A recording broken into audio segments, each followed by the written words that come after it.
Кой е сянката в нощта, от която треперят пътища и села?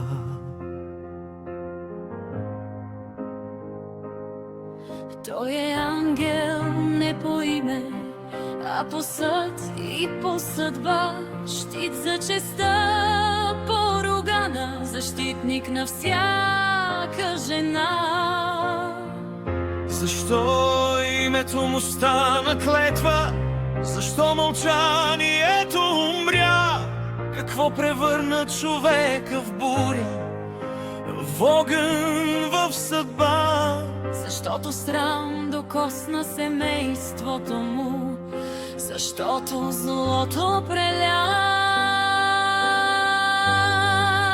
За всеки изпаднал в беда има ангел без крила. За всеки нанесъл вреда има ангел с чиста душа.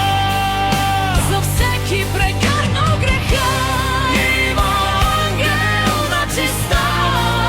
За една свещена борба има ангел войвода.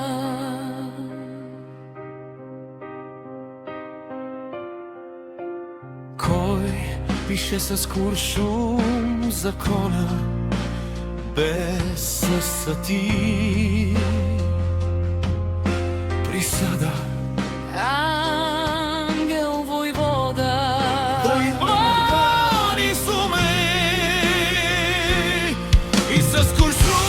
Кой с куршум куче погани? Кой с куршум полумесец от знаме свали? Ангел войвода мълчи, с пушка говори. Първият куршум е присъда, вторият честа крещи.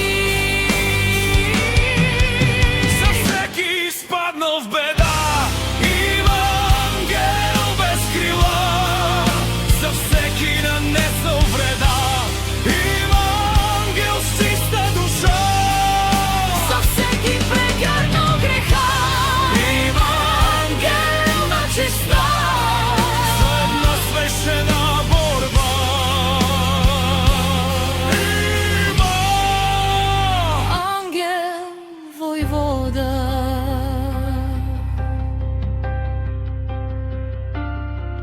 и щастлив е онзи, който смело е готов Да защити